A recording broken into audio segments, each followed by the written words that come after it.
Hello दोस्तों, तो कैसे हैं आप सब। आशा करता हूँ कि आज सब अच्छे होंगे। आज की दोस्तों पढ़ाई लिखाई बहुत ही अच्छी तरह से चल रही होगी। दोस्तों आज फिर से हम लोग पढ़ना दोस्तों क्लास 10th एनसीईआरटी साइंस का चैप्टर नंबर 5 तत्वों के आवर्ती वर्गीकरण का फ्रेंड्स मोस्ट इंपॉर्टेंट टॉपिक को डॉबरेनर का तिर्यक नियम। जी हाँ फ्रेंड्स, बहुत बार सवाल आपको एग्जाम में देखने को मिलता होगा डॉबरेनर के तिर्यक नियम को, उसी को इस वीडियो में पढ़ने वाले हैं।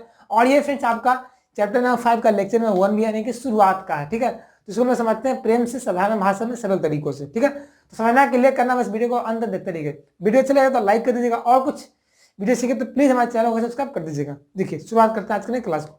देखिए अब तो ये चैप्टर का नाम है तत्वों का आवर्ती वर्गीकरण। तो सबसे पहले तो डॉबरेनर के तिर्यक नियम को समझने से पहले हम लोग जान लेते हैं कुछ क्या इसके बारे में, आवर्ती वर्गीकरण आखिर होता क्या है, ये जरूरत क्यों पड़ा चैप्टर पढ़ने, हम लोग क्यों पढ़ रहे हैं, है ना। देखिए दोस्तों, इसके पीछे का बहुत सारा रीजन था, क्योंकि पहले जो जमाने में क्या था ना, तत्वों की संख्या बहुत कम था।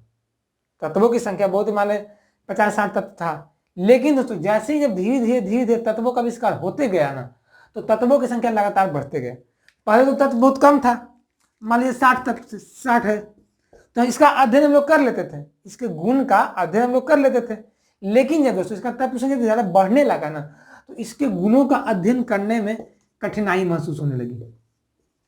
अब कठिनाई महसूस होने लगी दोस्तों, तब वहां पे क्या हुआ ना, सारे वैज्ञानिकों में होड़ पड़ गया। सारे वैज्ञानिक लोग इसको तत्वों को अलग अलग, कैसे मतलब 111 तत्व है, तो उसको एक अलग अलग ग्रुप में बांट करके उसको अध्ययन करने में आसानी हो, इसलिए तत्वों का आवर्ती वर्गीकरण का खोज करने लगे। हाँ, अपना अपना रूल दिए। कोई एक वैज्ञानिक है, उन्होंने बोला कि नहीं, समझौता के आधार पर तत्वों को बांट दो, गुण अध्ययन करने में आसानी होगा। कोई बोले कि नहीं, धातु तत्व की प्रकृति के आधार पर बांट दो। लेकिन किसी का काम नहीं किया, सबका फेल होते गया होते गया होते गया। फिर बाद में एक वैज्ञानिक है, उन्होंने इसको सही साबित किया और उन्होंने अच्छी तरह से इसको डेवलप किया। जैसे एग्जाम्पल लीजिए, मतलब आपके घर में, आप घर में अपने रहते हैं परिवार साथ, आपके घर में कोई रिश्तेदार आते हैं, तो उनको रखने के लिए, क्योंकि संख्या बढ़ गया, तो उनको रखने के लिए आप रूम का अरेंजमेंट करते हैं कि ये रूम में वो सोएंगे, हम ऊपर सोएंगे, नीचे सोएंगे, ऐसा होता है ना अरेंजमेंट। तो उसी प्रकार से केमिस्ट्री में होने लगा था, ज्यादा तत्व की खोज होने के कारण। ठीक है, तो बहुत से वैज्ञानिक सब, आपका मेंडलीव साहब आए, आपका लेबोजियर, आपका डोबरेनर साहब आए, न्यूलैंड आए, है ना, आपका मोसले साहब आए, तो बहुत सारे वैज्ञानिकों आए और अपना अपना रूल देते गए। ठीक है, किसी का रूल फेल होते गया, अंत में एक अच्छा सुटेबल नियम बना, उसी से हम लोग आजकल सीखते हैं। तो भाई डोबरेनर का तिर्यक नियम क्या कहता है, तो सबसे पहले तो ये आपका तत्वों का आवर्ती वर्गीकरण का एक नियम है ना। क्या कहता है, देखिए नाम में इसका छिपा हुआ है, तिर्यक का मतलब 3 होता है। तो डोबरेनर साहब ये बताएं दोस्तों ना, कि यदि तत्वों को आप अब 3 तत्वों को यदि बढ़ते हुए दोस्तों परमाणु भार के आधार पे, बढ़ते हुए परमाणु भार के आधार पे सजाते हैं ना, तो उसमें से जो 2 तत्व होता है दोस्तों, मान लीजिए पहला तत्व X है और Y है Z है, तो उसमें जो बीच वाला जो तत्व का जो परमाणु भार होता है, वो पहले और तीसरे वाले तत्व के परमाणु भार के औसत के बराबर होता है। मतलब जो Y का परमाणु भार होगा दोस्तों, वो X + Z/2 होगा। क्या होता है, डोबरेनर साहब जो तो एक जर्मन वैज्ञानिक है, जो कि सन 1829 ईस्वी में उन्होंने ये बताया कि यदि लगातार 3 तत्वों को बढ़ते हुए परमाणु भार या परमाणु द्रव्यमान के क्रम में सजाया जाए, तो बीच वाले तत्व का परमाणु भार पहले और तीसरे वाले तत्व के परमाणु भार के औसत के बराबर होता है। औसत मतलब एवरेज के बराबर होता है। जैसे एग्जाम्पल लीजिए, तो 3 तत्वों को बोलते हैं तिर्यक, इसको क्या बोलते हैं, इसको तिर्यक बोलते हैं, है ना, ट्राइड्स बोलते हैं। अब देखिए एग्जाम्पल लीजिए, मैं 3 तत्व लगातार लेता हूं, लिथियम, सोडियम, पोटासियम, तीनों का तो क्रिया देखिए। तो डोबरेनर जो साहब थे ना, उन्होंने 3 तत्वों को ऐसे ही नहीं ले लिया आंख मुनकर, उन्होंने क्रियाशीलता के अनुसार लिया। क्रियाशीलता में समझे ना, एक्टिविटी में कौन ज्यादा किस क्रियाशील होगा, लिथियम, सोडियम, पोटासियम, पोटासियम होता, तो इसके अनुसार लिए थे। देखिए अब बढ़ते, देखिए अब लिथियम, पोटासियम, सोडियम में 3 तत्व ले लिया लगातार, इसको मैं तिर्यक बना लिया। अब इसमें से क्या बोलता है, लिथियम का परमाणु भार कितना होता है पता है, 7, सोडियम का 23, पोटेशियम का 39, है ना। अब सोडियम को तो पता, तो अब लिख दिए। मान लीजिए सोडियम को पता नहीं है, तो सोडियम का जो परमाणु भार होगा ना, पहला और तीसरा तत्व के औसत के बराबर होगा। मतलब सोडियम का जो परमाणु भार होगा दोस्तों, वो 7 + 39/2, मतलब 46/2 मतलब 23। 23 सही में होता है इसका, है ना, सही में इसका 23 होता है ना। तो इसी यही आपका नियम करता है, डोब्रेनर साहब का नियम करता है। और डोब्रेनर साहब का नियम का फेल होने का रीजन था क्योंकि इसमें आपका सारा तत्व के लिए लागू नहीं होता है, इसमें कुछ 9 तत्व के लिए ही लागू, जैसे 9 तत्व पे लागू होता है ना, सब पे लागू नहीं होता है। ये इसका क्या था, आपका अपवाद था, ये आपका क्या खामियां था, गलतियां, दोष था, है ना।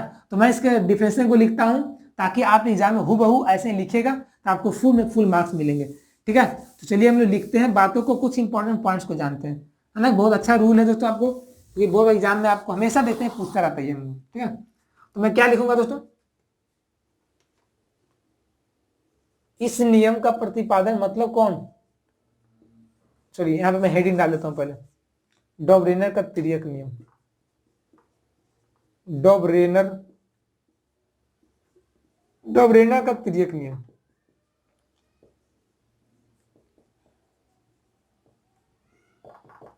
क्या बोलता है, सबसे पहले क्या लिखेंगे, इस नियम का प्रतिपादन, देखिए लैंग्वेज अच्छा बना कर लिखा ताकि एग्जामिनर नंबर अच्छा दे।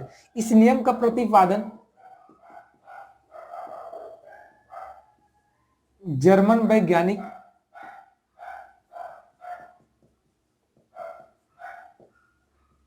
डॉबरेनर ने, देखिए डॉबरेनर या डॉबराइनर बोल सकते हैं, अलग अलग बुक में आपको अलग अलग ही मिलेगा, ठीक है, कोई दिक्कत नहीं है। तो जर्मन डॉबरेनर ने सन, कब ईसा ईस्वी याद कर लीजिएगा, 1829 ईस्वी में, सन 1829, एनसीडी में आपका 1817 दिया गया, ठीक है, तो मैं 1829 ही ले चल रहा हूँ क्योंकि मैं बुक में पढ़ा हूँ तो 1829 ही है, ठीक है। तो सन 1829 ईस्वी में दिया था। यहां पे क्या लिखेंगे, इस नियम के अनुसार, इस नियम के अनुसार क्या बोलता है नियम, बोलिए, इस नियम के अनुसार यदि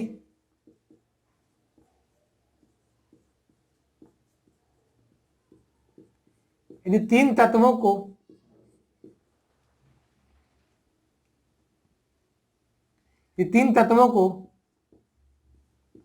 उनकी क्रियाशीलता के अनुसार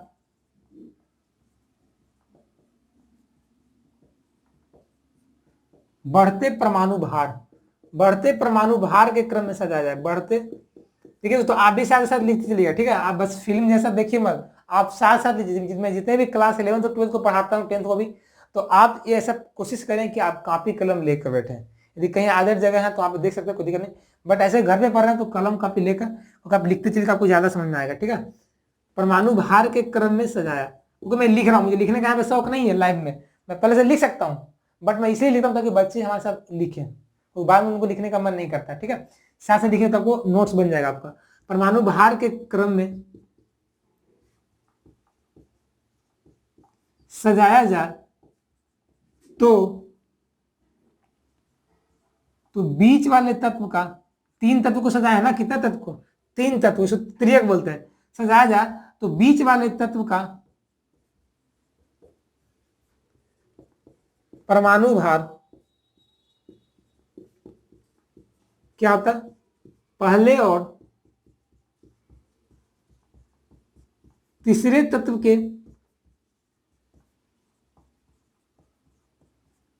के परमाणु भार के क्या होता है, औसत होता है। औसत का मतलब एवरेज, औसत होता है।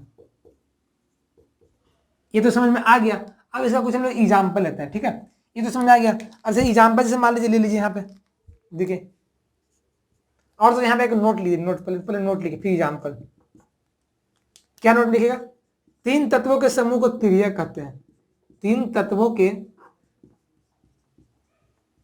समूह यानी कि ग्रुप को क्या कहते हैं, तिर्यक। तिर्यक को अंग्रेजी में क्या बोलते हैं, ट्राइड्स, तिर्यक कहते हैं, क्योंकि एग्जाम में आपको ऑब्जेक्टिव वाले दे सकता है, ट्राइड्स कहते हैं, चलिए ट्राइड्स होता नहीं, ट्राइड्स कहते हैं। कोई दिक्कत नहीं ना। चलिए दोस्तों, देखिए हम एग्जाम्पल के तौर पर कुछ मैं लिया हूं, तो कुछ तिर्यक बनाया हूं, ठीक है। उस तिर्यक में डोब्रेनर के तिर्यक नियम को लागू किया हूं। देखिए अब लागू करता हूं, देखिए यहाँ पे लिखा था, नोट लिख लिया ना आप लोग, 3 समूह को क्या कहते हैं, तिर्यक कहते हैं। अब देखिए तो पहला से मैं लिथियम दूसरी लिया हूं, अभी मैं बताता हूं, लिथियम का 7 होता है, सोडियम का पता नहीं है, पोटेशियम का मुझे पता है 39। अब सोडियम का तो परमाणु द्रव्यमान निकालना है, तो कैसे निकलेगा? पहला और तीसरा को क्या करना है? एवरेज करना है। तो 7 39 को जोड़ के 2 से डिवाइड कर देंगे, तो 46/2 यानी कि 23 आ गया। सोडियम का 23 होता भी है, यानी कि आपके यहाँ पे तिर्यक नियम लागू हो गया। आगे देखते हैं। देखिए कैल्शियम है, स्ट्रोंशियम है, बैरियम है। तो कैल्शियम का जो कि 40 होता है और बैरियम का 137 होता है। अब मुझे स्ट्रोंशियम को मुझे पता नहीं है क्या है, और स्ट्रोंशियम का परमाणु भार, तो क्या करेंगे? 40 और 137 को जोड़ देंगे और 2 से डिवाइड कर देंगे, तो आ जाएगा आपका 88.5 आ जाएगा। ऐसे तो जनरली स्ट्रोंशियम का जो देखा जाए परमाणु भार तो 88 के लगभग होता है, तो 88 ना हो गए 88.5 आया, मतलब उसका आसपास ही है ना। तो यहाँ भी काफी हद तक आपका डोबरेनर का तिर्यक लागू हो जाता है। आगे बढ़ते हैं। एक और तिर्यक लिया हूं, क्लोरीन है, ब्रोमीन है, आयोडीन है। तो क्लोरीन का पता है मुझे 35.5, आयोडीन का पता है 127, मुझे ब्रोमीन का नहीं पता, मुझे निकालना है। तो क्या करेंगे? दोनों को जोड़ करके 2 से डिवाइड करेंगे, तो 81.25 आ गया।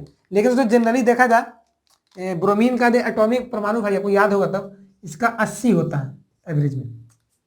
तो इस तरह से देख सकते हो कि काफी हद तक हमारा डोबरेनर का तिर्यक नियम लागू हो रहा है, यानी कि हम लोग कहीं ना कहीं तत्वों को अलग कर पा रहे हैं, तत्वों को वर्गीकृत कर पा रहे हैं। किस बेसिस पे? किस बेसिस पे?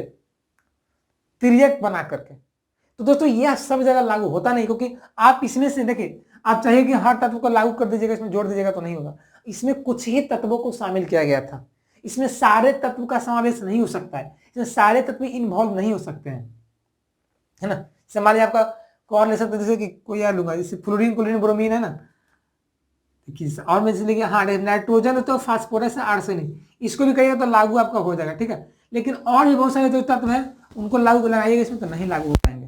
तो यही इसका दोष था, जो कि आगे नहीं बढ़ पाया रूल, इसको सारे लोगों ने नकार दिया, ठुकरा दिया कि नहीं ये गलत है, नहीं चलेगा।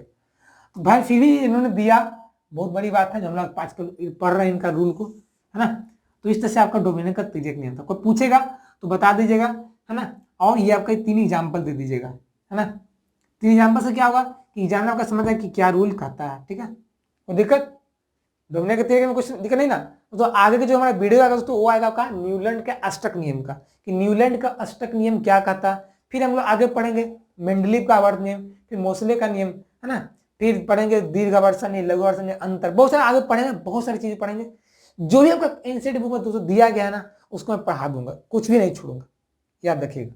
बस आप मेरे साथ टाइम स्पेंड करिए, मेरे साथ बने रहिए, ठीक है। इसको नोट कर लीजिए।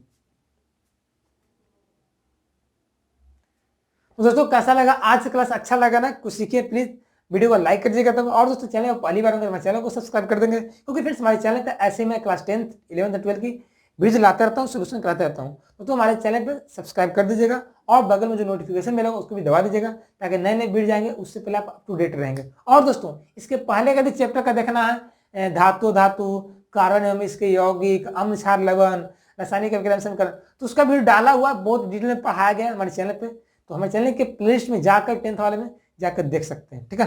तो मिलते हैं नई वीडियो में, तब तक के लिए बन रहेगा। जय हिंद, जय Bharat, take care, bye, best of luck.